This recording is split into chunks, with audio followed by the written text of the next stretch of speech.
Jerry Overton, DXC Fellow, Head of AI at DXC Technology, and a longtime friend. Welcome to the Data Exchange Podcast. Thank you so much. Hi, Ben. Hi, Jen. How are you? And today, our managing editor, Jenn Webb, will act as the host of this episode. So take it away, Jen. Hi, thank you, Ben. Nice to have you here, Jerry. I'm really looking forward to our conversation. Thank you. Thanks for having me. So you've been doing a lot of work with AI-driven automation, and a lot of people generally are approaching that sort of thing from an intent to reduce their workforce, save money in those ways. But you're taking a little bit of a different approach and looking to augment people and using AI as a companion to human work. You want to talk a little bit about what you're working on? Yeah, so in order to tell you a little bit about what we're doing in automation and why, let me give you a quick background. So I work in this company, DXC. It's a global IT services and consulting company. So we have about 130,000 people worldwide. So it's a huge global company. And we do infrastructure and IT, we're consulting. So we get, companies from all over, all different types of industries coming to see us and looking for our expertise in AI. Now, I personally have, for the last 2 years, been working on what me and a colleague, we call it the AI aristocracy problem. And what that really means is, we need a corpus of talent, but there's a lot of, there's a big notion that goes around. It's pretty prevalent and unchallenged that, AI talent is centralized in a single place, or maybe a couple places, small number of places. If you want that AI talent, you're going to have to be prevalent in those places and compete for that talent. And, I've even heard things like, well, there's only 10,000 people in the world capable of serious artificial intelligence. Well, that creates a problem for us to do the types of automation and stuff that we need to do. Right? We need access to that talent. So for the last 2 years, I've been working on building the artificial intelligence center of excellence for the company, and really challenging this whole AI aristocracy notion. So with this program, we recruit inside of our company. We build up talent. We create like this little incubator where we are launching these cool and compassionate applications of AI beyond just automation. So that's what I've been doing. Now, just as a quick aside, it's really meaningful to me because it's allowed me to do two things. Number one, it's allowed us to explicitly address the underrepresentation issue, where in IT, in general, in AI specifically, there's a large issue with, say, racial minorities or women being represented in the field. And because we are targeting and upskilling our talent, we get to address that. We're nowhere near where we need to be, but we're a lot better than we were before. Anyway, the way that this relates to automation is, inside this group, our Artificial Intelligence Center of Excellence, we have really focused on launching what we call our cool and compassionate applications of AI. Now, keep in mind, we're this large consulting company, and so our clients come to us and they ask us to launch these projects. Most of what we get asked for across different industries, by far, are things around automation. And it's because of the acceleration of digital. So we were just talking before the recording started, we were talking about the effect of the pandemic, and people doing things digitally. And we see that industry-wide, whereas before a company might have given sort of lip service or made plans to push things digitally, there's a huge push to do things digitally now. And that has a big effect on artificial intelligence. So the adoption of AI, a lot of people talk about data driving AI. Well, if data is like, the match, then a digital environment is like the gasoline for it. The digital environment is what really drives the adoption of AI. So now you see all these companies being pushed to digital, and the first thing that they're turning to is automation. We get asked a lot, with our new digital environment, how do you make us quicker, faster, cheaper, using this artificial intelligence, this technology? So we get asked by like insurance companies, how can you automate a claim just from us taking an image? Or for IT services companies, or even IT operations portions of other companies, how do you fix computer problems or network problems automatically from a machine as soon as a ticket gets logged, or maybe even before a ticket gets logged? For healthcare companies, how you diagnose an issue before, right as an image is taken, things like that. And this focus on automation is really what we've been tackled with. Now, we tend to pivot away from just purely automation into what we call human-centered AI, and I'll get into the details of what that's like in just a little bit. But hey, Jerry, quick question on the center of excellence. Yeah. So to me, when I hear this, and I don't interpret this as good or bad, just neutral, right? So center of excellence means one, some level of centralization. Mhm. Secondly, standardization, right? Because basically now you have best practices, maybe you have common tools, right? So you have governance, you have processes that and playbooks. So is this kind of what you're alluding to? Yeah, so it consists of three basic elements. So the center of excellence, first of all, are the people themselves. It's people who learn to work together in high functioning teams. The second thing is, there's all kinds of tools, standards, right? There's a programming language that everybody knows. There are tools that everybody knows. There's techniques for scaling up AI.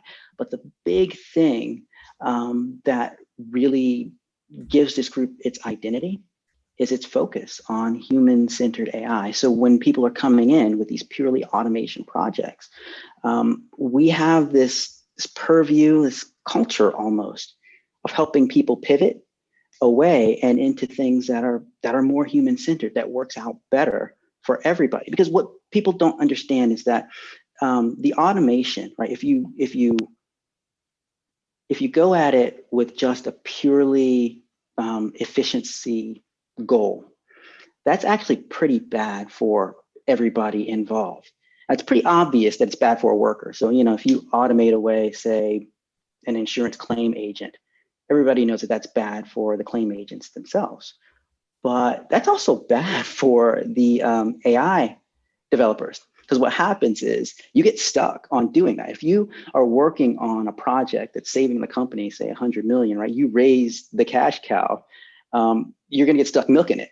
And that's, the developers get commoditized in that way. And it actually even commoditizes companies because you're training your customers to value you based on, that one small piece of efficiency.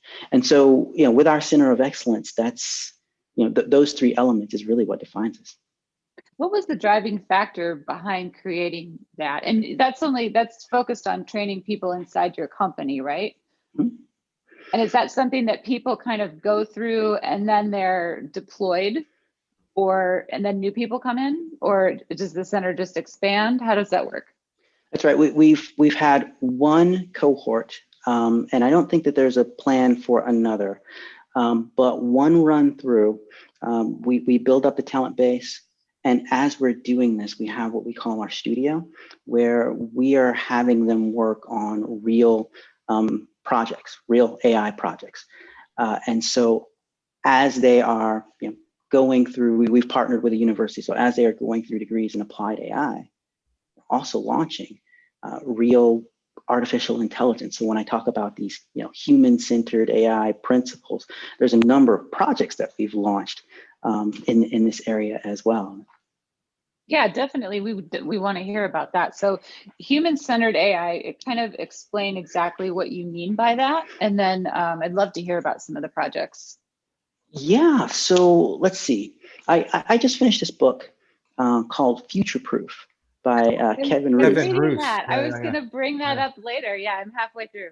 Oh, it's awesome. So keep reading. Yeah.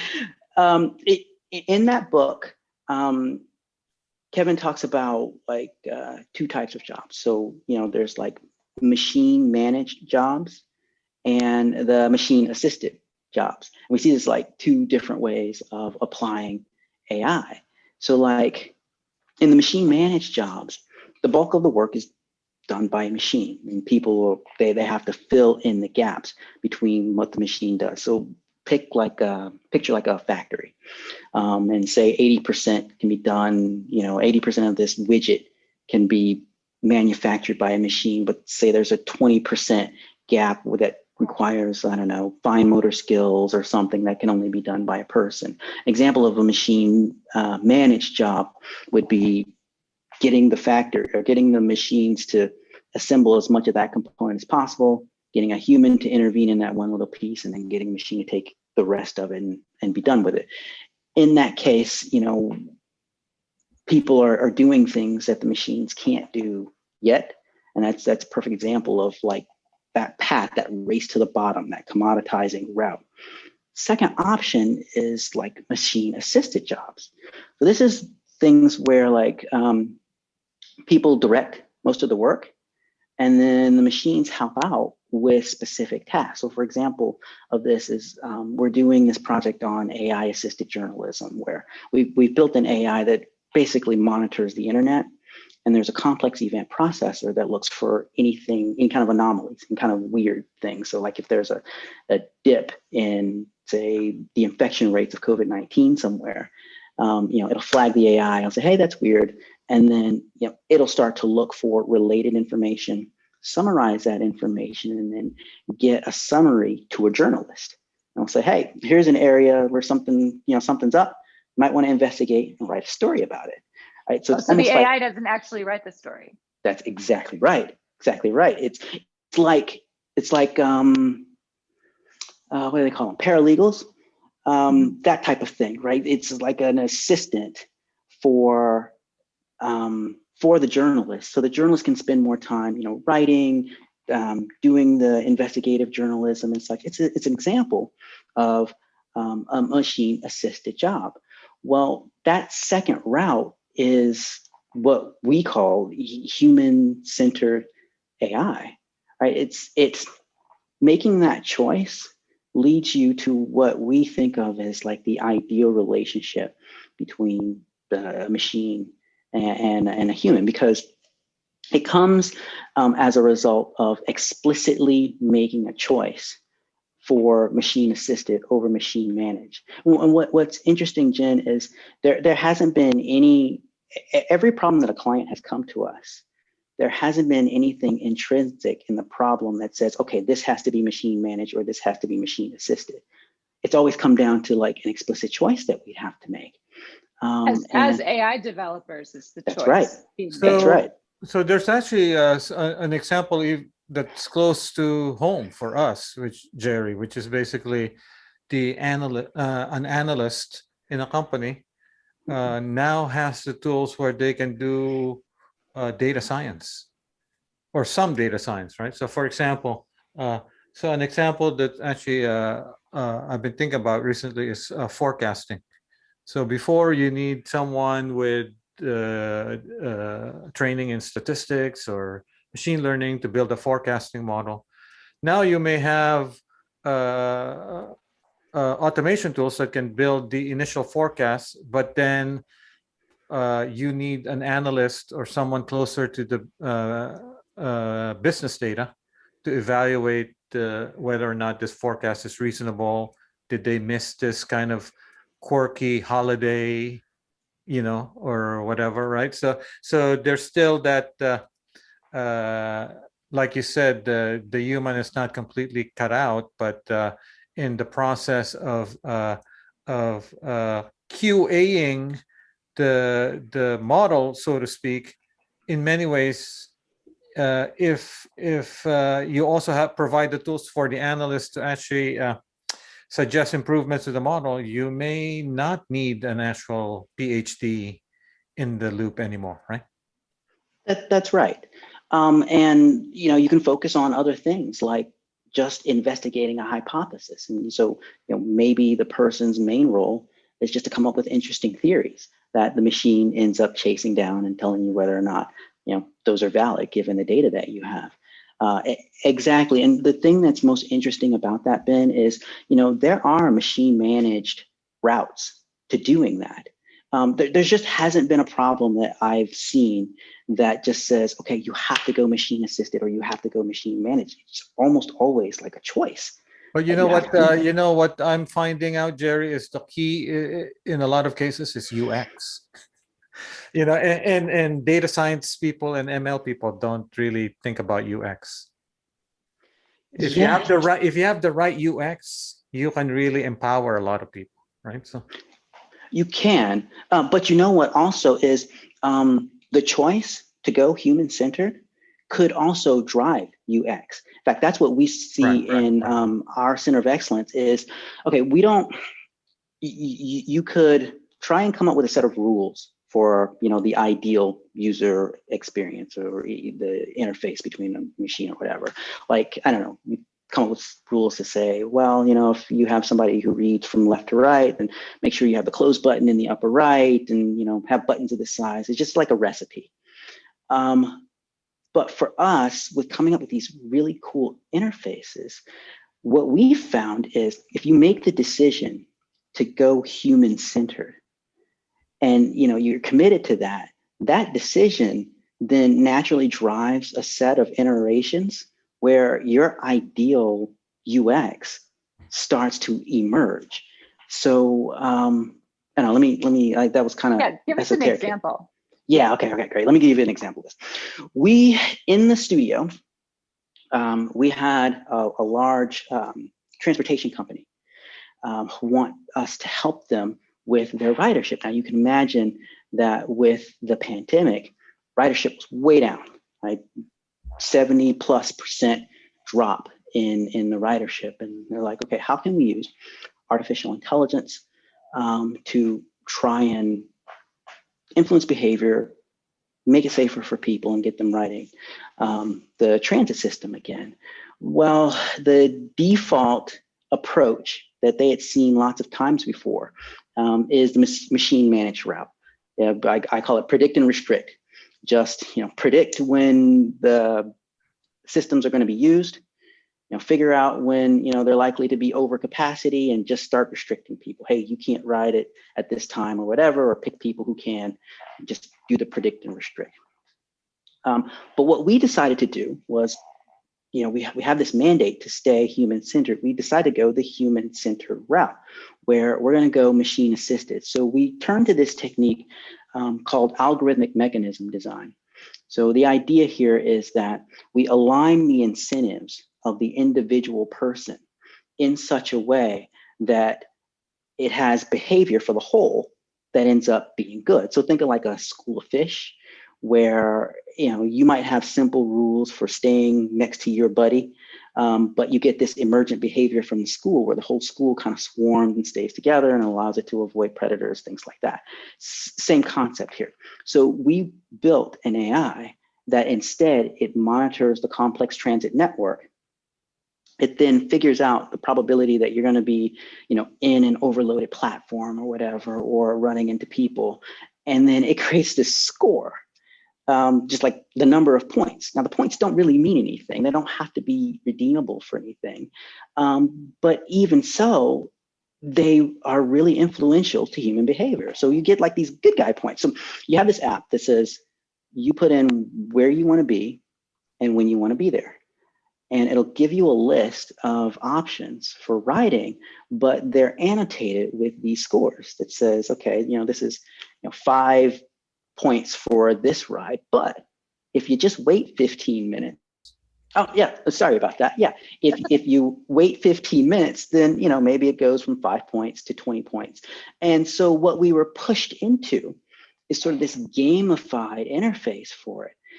It works so much better. People were engaged rather than feeling like they were being told what to do. They were participants in this thing. It was gamified, and there was nothing that said, okay, gamified interface is the ideal interface for this. It was just that our decision to go human-centered, through a series of iterations led us there. Now, as you were talking, one of the things that struck me is that there are situations where, in many ways, you may not have a choice, right? Because, and by this I mean maybe that AI and technology and ML are just not ready to go further. So there, I mean, because in many ways there's a lot of hype about what ML machine learning can do, but there are clear limitations. Particularly, Jerry, I'm thinking about situations where one, safety matters, and then secondly, maybe there's regulatory considerations, right? So you just can't you can't ignore regulations. You have to comply. So so for example, one area that gets written a lot about are autonomous vehicles, self-driving cars. Well, I think that it's just hard. It's a hard problem to go fully automated, right? And then there's a wide variety of reasons, ranging from safety and regulations why you can't do it. But at the basic level, it's just hard. There's so many edge cases. I mean, I was talking to someone. I mean, I saw a talk by Andre Carpati of Tesla, right? So he was talking about stop signs, which, on paper, it's easy for computer vision to detect, but man, there's so many edge cases for stop signs. Absolutely. Or even like the unpredictability of, say, a human being standing at the stop sign, right? Figuring out whether or not they're going to cross. Well, they have these examples where the stop sign may be at a gate and the gate is closing. So how do you interpret that? Right? Or stop sign is being carried by a human being, right? So, right. Yeah, and so to your point, Ben, we found that yes, there are cases where the state of the art of artificial intelligence prohibits AI from being applied, period, right? So the technology itself is just not a good solution to this problem. And there are cases where the powers that be will require like a machine managed solution over a machine assisted solution. Healthcare, right? Yeah, anything where you got regulation.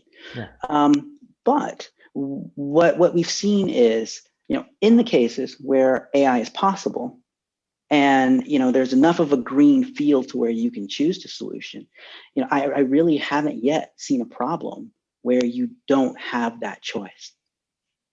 Well, is it sometimes cheaper to go the full AI route? Are like your clients are probably interested in saving money. I'm thinking when they're pursuing an automation solution. Are you saving people the same amount of money by having a human-centered AI as opposed to a fully automated AI? Okay, so those are two great questions. I'm going to separate those out into two questions and then answer them in the reverse order. So the first is, are we saving as much money? And the answer is usually no. Now, the second question is it cheaper? And that depends on what your horizon is. So, if your horizon is, let's do cost takeout, let's do it immediately, let's do it in the next quarter, then yeah, it's almost always, the pretty obvious choice to go with something machine managed. But if you're looking at the overall health of the company, what's going to help you in the long term, your positioning, if you're looking a little broader than that, usually the machine assisted job is something that has a better ROI. So let's take, for example, the smart cube that I just described with the trains and such. That opened up the ability to create affiliate networks and then to use those points that you accumulated to, as basically like reward points along those affiliate networks. And that was the funding source that we used in order to kick off the project. So it opened up, so many more opportunities than if it was just, an efficiency play. Like what kind of affiliate networks? Like restaurants or something along the way, or you get a free coffee at the subway stop or whatever? Yeah, things like that. Okay, all right. Ben, you were going to say something. Yeah. I guess in that example, Jerry, you're solving a broader problem, maybe at the level of transportation or smart cities. I'm not exactly sure, right? So, and I don't know. I mean, I think those are complex problems, and I think that at this stage, we are still in the early stages, so people tend to solve somewhat narrower problems. You know what I mean? So if your task is somewhat specific and can be automated, then and that's it. And it doesn't, you don't look at it in the perspective of how does this specific task, if I automate it, impact all these downstream tasks and processes, right?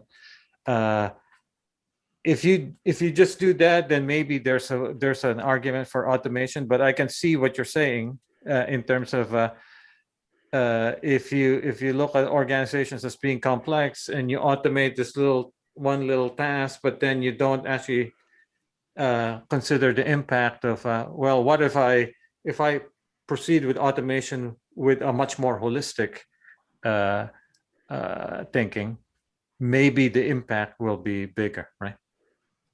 Yeah, I think I agree with you on that. Where the thing that I would add to it is, in order for human-centered AI to make sense, you have to add to your thinking stakeholders as well. So, if you're thinking about, okay, what is this going to do to this process, then yeah, a lot of times it's not going to make sense. But if you think about, okay, the process, the downstream processes, but also the people involved, then that's where it becomes a much stronger case to go human-centered.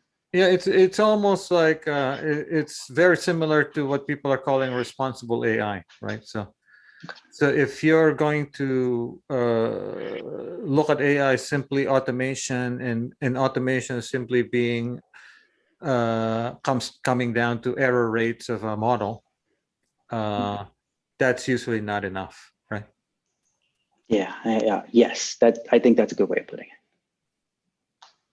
And so talk a little bit about the work you've been doing. We talked about the AI UX, and you've been doing a lot of work and thinking about like healthy relationships between humans and AI.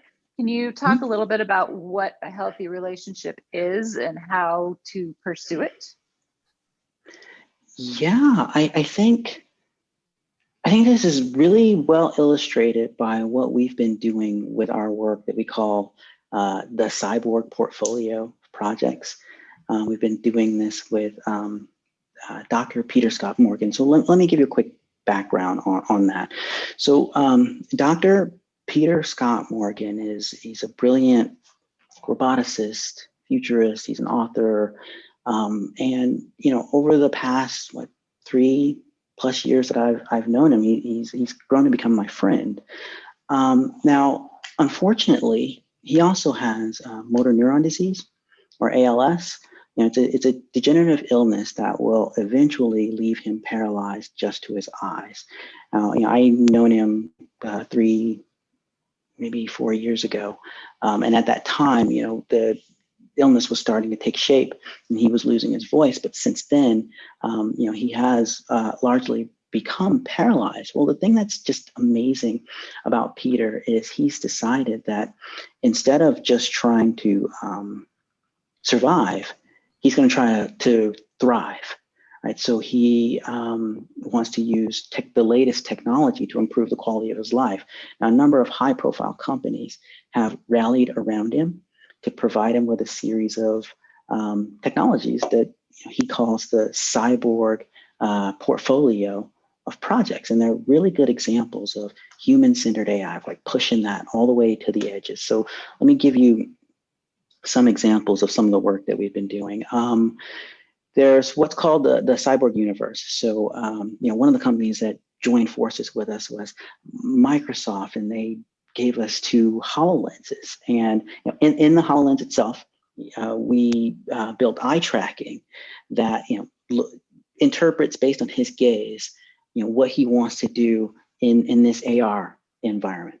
So it'll allow him to do things like launch standard applications that we all have, music players, browsers, but it also allows him to launch a bunch of custom AI apps that we built for him. Like one of them is before he lost his voice, he can no longer speak. Before he lost his voice, we recorded hours and hours of his voice, and then we're able to synthesize his voice and then combine that with the eye gaze with a special keyboard that he looks at. He's gotten very good at that, and then the machine is now speaking in his own voice. We call that the cyborg universe. Well, anyway, inside the cyborg universe, we have the cyborg artist, where he's given us access to his digital footprint, his digital memories, all the pictures that he's taken, everything that he's written.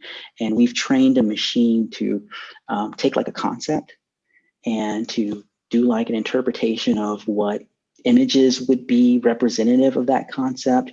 We've used techniques like neural style transfer that he interacts with, and he'll create like an original work of art based on like a concept and almost like an interaction that he has with the assistant. There's also what we call the cyborg mobility project. Ben, you brought up self-driving cars. Well, we're working on a self-driving wheelchair for Peter, and it's a lot less complicated because it's in a closed environment. And we started out with just like a joystick type thing where you can go forward, back, left, right.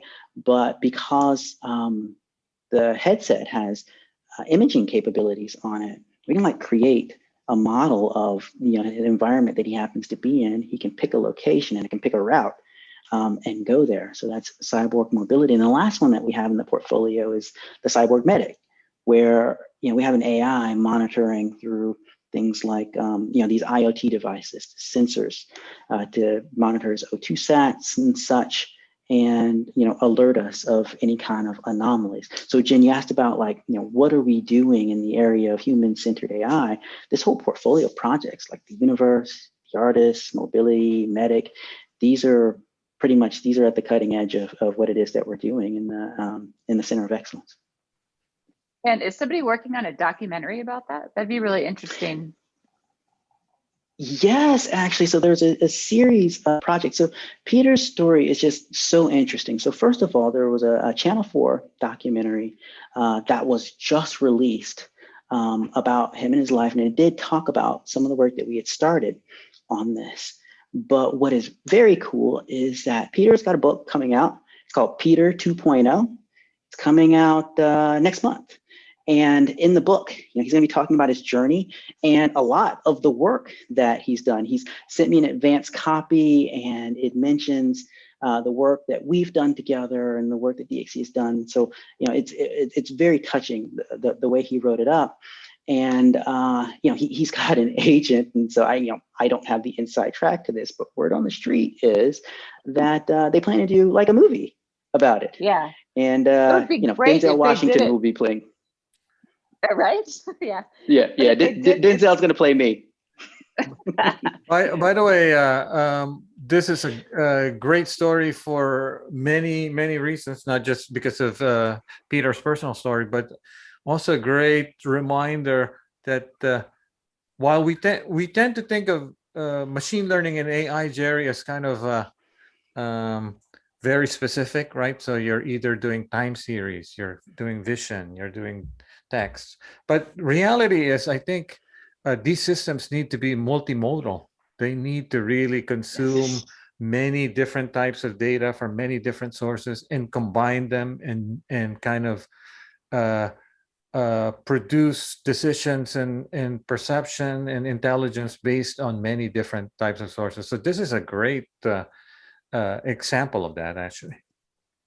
Yeah, that's a really good point, because when people think about AI, a lot of times they think about like the model, and then that gets you focused on a specific techniques. But in order to get intelligent behavior, which is the basis of what you're doing with AI, you need a system, and that system includes a number of things.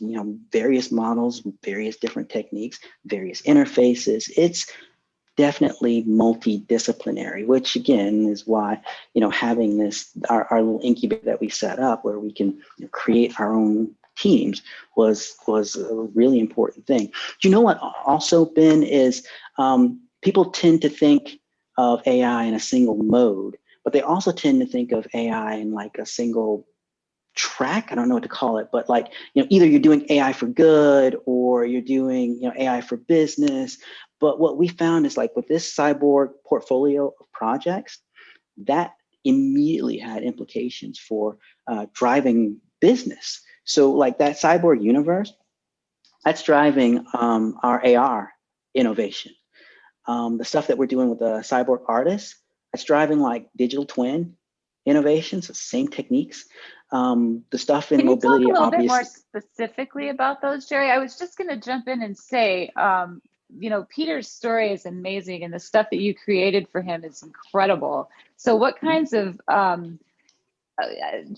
applications can you extrapolate from those to apply? So, talk a little bit more about the business applications and some of the VR, AR stuff you guys are working on. I'm really interested to know, because what Ben pointed out, the AI that is used to create these solutions for Peter are, groups of systems that are trained to work together and collaborate and bring data in from disparate sources. And so they're very complex. And I'm really curious to know, what kinds of real world applications that have emerged from that. Sure. So, well, let's just take them one by one. So I mentioned the cyborg universe first, which is, the headset, that's the AR environment. Now for Peter, it tracks his eyes and it, allows him to control his digital environment. Another thing that we're doing with it is that in order to make it faster for him to respond, it's listening to the ambient conversation. And for somebody who's talking to him, the AI will anticipate and then come up with a list of responses that he can select. So instead of having to type it, from scratch, he's got a list based on somebody talking to him. Hey, do you want to respond with okay or yes or no or something like that? That same, suggestive, based on your ambient environment is useful for worker safety. So, if you have on, an AR, right, and you're inside of an environment that requires you to be notified of a potential safety hazard or something like that, same technology, you get a notification. Or, if you're trying to perform some kind of maintenance, and you're looking at, say, this complex device, imagine being overlaid onto the device recommendations from the AI based on its knowledge base of what might be wrong, the procedures to fix it, being able to control that with your eyes. So, that sort of the same thing that we use in the cyborg universe is useful, in those other business contexts. Let's go with, say, the cyborg artist. So I described, being able to take Peter's digital memory, being able to submit concepts, and then have the AI come up with what are, I guess, can loosely be called creative suggestions as much as a machine can do. And then you're working with those to create something new. Well, that same technology is useful for digital twin. So let's take in manufacturing. If you take your manufacturing process and you outfit everything with these inexpensive sensors and you collect all this information about how something was built, feed it into a very similar, if not the exact same engine. And instead of getting recommendations for color choices or neural style transfer, you're getting recommendations for how you optimize the manufacture of your widget, based on these simulations that are being run. So it helps you with your digital twin. Or let's take what we're doing with cyborg mobility. That's obvious applications to self-driving vehicles. So the ability to map out an environment, choose a destination, and to navigate basically to that environment is not just useful for wheelchairs, but for shopping carts or golf carts, or anything that can assist people in getting stuff from one place to the other. And finally, like what we've been doing with Cyborg Medic, where we're monitoring vitals from Peter and alerting him of any kind of anomaly that might threaten his safety. That same technology is useful in things like predictive maintenance. So you have these machines that you want to make sure stay up and running.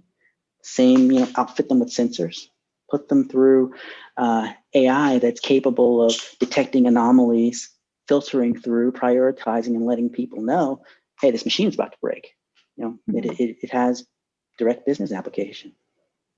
Right. The other thing that struck me with this example is I don't know if if this is like second order UX, I guess is how I would describe it. So it's similar, Jerry, to how when digital electronic health records first came out. So there were some huge mandates of hospitals adopted them right away, and it's great because now everything is digitized. Mm-hmm. And then the UX is great. So debatable. So let's assume, for the sake of argument, that the doctors enjoy the UX of typing into the electronic health record. But then there's the second order UX, which is when you're visiting the doctor, they're typing on their computer. they're not talking to you, right? So this reminded me of that, in that I imagine you folks had to consider, okay, we can do all of these cool things, but when Peter is out there in the world, how do we make sure that the people interacting with Peter are comfortable or not? You know what I mean? So. Oh, exactly. I know exactly what you mean. In fact, there's another example that's even closer to that type of problem, where there's the second order. It really comes down to, okay, where do we put the machines and where do we leave them out? So for example, we are right now in the middle of working on creating like a digital human that could possibly help screen and prevent suicides in veterans. And the idea is, you could prescribe this digital human for different reasons. You can talk to it. And then, if there's something that's like a red flag, an early indicator of mental distress, then, there's contact made with your doctor. But we have to be very careful that the main interaction isn't between you and the AI, and it doesn't get in the way, right? It's just there to facilitate conversations and such. And so when you're talking to a doctor, you're talking to the doctor. The AI might have put together like a summary and prepped the doctor, but we have to make sure that we do nothing to try and get in the way of that communication. So yeah, I totally hear what you're saying in that it really becomes a matter of, okay, where is it appropriate to use the technology, and when should we back away from it? It's interesting too, Ben. This totally reminds me of that. What was that technology you were looking at? David Beckham was doing PSA stuff. Oh yeah. They were trying to take speech synthesis. Yeah. Synthesis. So they would take David Beckham's voice, have him say a PSA in English, and then take his voice and do the PSA in different languages, right? But they didn't take his voice, though, right? That's what we were talking about. They didn't succeed in that. So what you guys did with Peter is actually successfully doing what they were attempting to do, except it was in a different language. Could you make Peter talk in a different language? Yeah. With his own voice? Yes. Which is really interesting. He had, and this was before the pandemic, he had a talk scheduled with the, it's the British equivalent of the National Science Foundation, the Royal Institute. He had a talk there, big deal. And the talk was going to be possible because of the cyborg technology that we created for him, the universe of technology. And so, he gets a speech, it gives the speech in his voice. And we have the ability to translate into multiple different languages, because it's just the text to text translation. And then you go from text to speech. So whatever you can get text in, right, you can get the speech to follow as well in his voice. That's fantastic. This has been such a great conversation. Let's close. I want to close with what what are you really excited about right now? Like, what is the cutting edge thing for you that you're really excited to either be working on or investigating or reading about? Yeah, okay, so this is going to seem kind of weird, but it actually isn't a technology. So Ben kind of hit on this early on when I was talking about human-centered AI, making the choices or whatever. You brought up, okay, so this is a choice by the practitioners. And I kind of want to expand on that a little bit, because that's the thing that I'm most excited about. This feels like, I don't know, I guess I'm going to date myself a little bit here, but like the being a Java developer back in the 90s, where you were just in the driver's seat. There's all kinds of demand for your services and whatever. The artificial intelligence practitioners are in the same spot. So when you're talking about, AI, commoditizing the environment, commoditizing the worker or the company or whatever, I think of all of those people who are affected, all the stakeholders, the one that actually has the most power right now are the AI developers.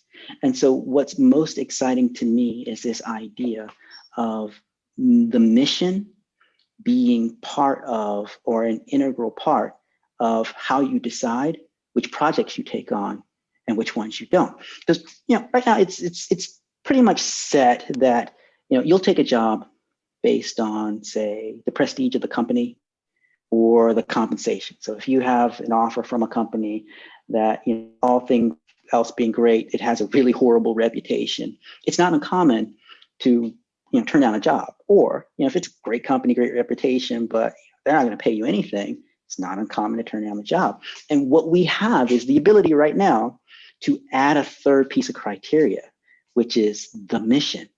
Like, are they asking you to do things that are human-centered?